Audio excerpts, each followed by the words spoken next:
Bonjour à tous, j'espère que vous allez bien. Moi, je suis ravie de vous retrouver. Ça fait quelques temps que je n'ai pas enregistré de plateau parce que l'association grandit énormément. On n'arrête pas d'avoir des projets, donc pas une minute à moi.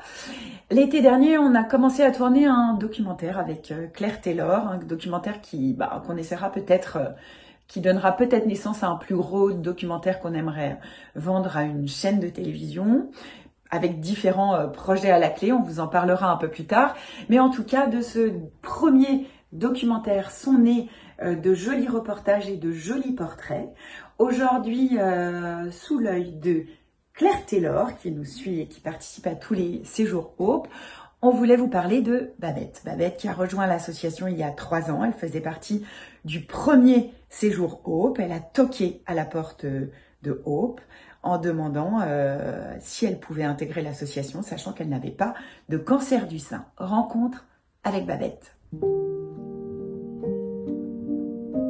Je suis toujours en traitement, je suis toujours dans des problèmes de douleur. Et moi, forcément, c'est ma force. Hope, c'est ma force. C'est ici que je puise, enfin, c'est en Hope que je puise cette force pour pouvoir continuer sans baisser les bras, en fait.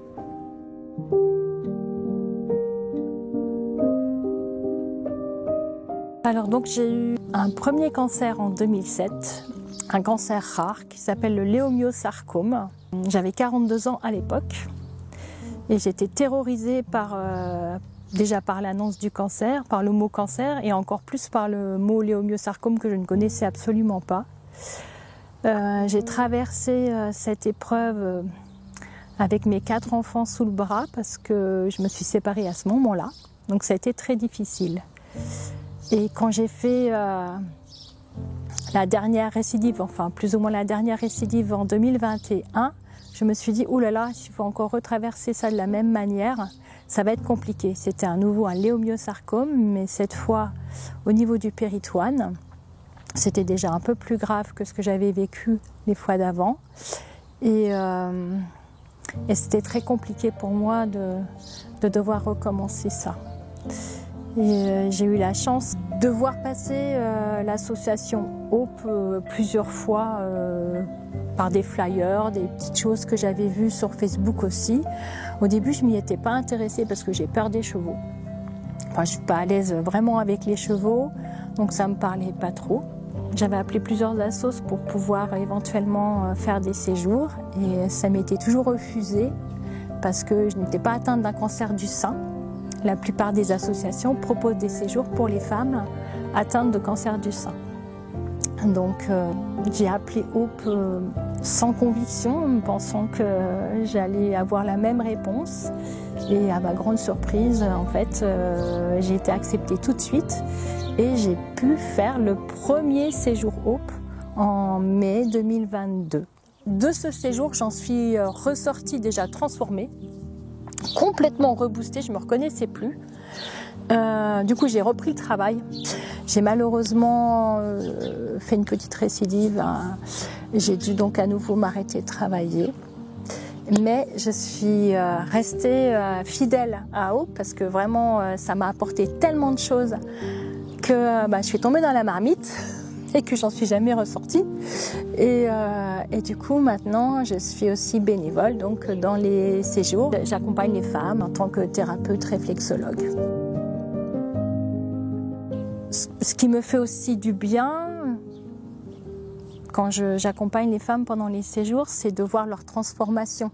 Du premier jour, quand elles arrivent, avec ce visage souriant, mais quand même avec beaucoup de doutes, avec tout leur bagage de choses négatives, de ce qu'elles ont vécu, de leur maladie, des soins qu'elles ont subis.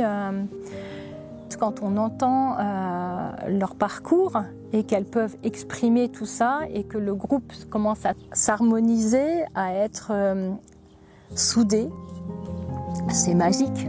On s'aperçoit que 12 femmes qui ne se connaissaient pas la veille arrivent à avoir cette harmonie. C'est impressionnant.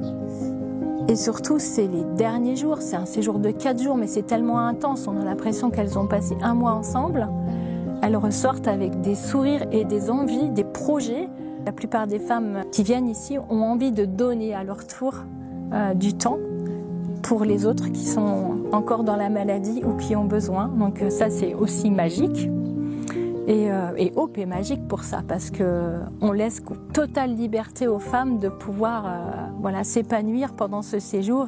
Beaucoup entendu de femmes repartir avec l'idée de reprendre le travail, de se sentir en forme en fait, de se sentir à nouveau apte à remettre le pied dans la société et dans leur vie professionnelle et de reprendre une vie entre guillemets normale.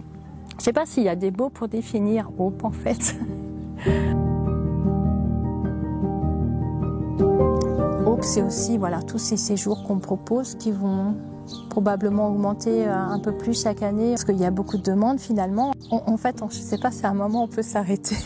On a commencé donc en 2022 le mien, le premier séjour. Il y a eu un seul séjour. Donc en 2023, il y en a eu 3. Et cette année, en 2024, on en fait 5. Donc on essaie d'augmenter. L'année prochaine, on espère en faire 8. Il y a un tel besoin, quand on les écoute, il y a un tel besoin, une telle envie de séjours comme ça pour prendre du temps pour soi, quoi. Du temps pour soi, du temps pour déposer, du temps pour se ressourcer, pour se reprendre en dehors de la vie familiale et de la vie professionnelle. C'est jamais facile, parce que l'après-cancer, il est tout aussi compliqué que le cancer lui-même, quoi.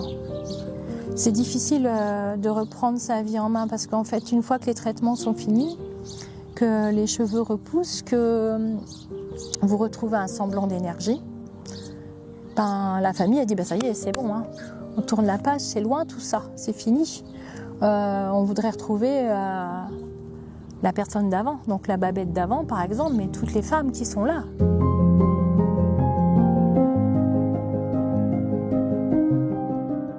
Quand vous revenez au travail, on a envie de vous revoir comme vous étiez avant, sauf que vous n'êtes plus comme avant. Il y a des conséquences suite à ce cancer. On n'a plus non plus la même vision des choses. Et du coup, on n'est plus pareil du tout. Parfois, on a cette peur aussi. Quand les dates de contrôle arrivent, me demander qu'est-ce qu'ils vont trouver à ce prochain scanner ou à ce prochain PET scan, qu'est-ce qu'on va me dire. Et ça, la plupart des femmes le vivent tous les 3 mois ou tous les 6 mois. Et ça vient vite. On se dit, 6 mois, ça va, c'est loin. Ben non, c'est pas loin. C'est presque demain, quoi. Ça va trop vite. On n'a plus du tout la même vie. Plus du tout. Je sais pas si c'est parfait, mais moi, c'est mon histoire. C'est ma vie, c'est ce que je ressens. C'est les difficultés du quotidien. Donc, parfois, on a une pêche d'enfer. Parfois, on est complètement raplapla, quoi. C'est yo-yo, C'est fou quand même.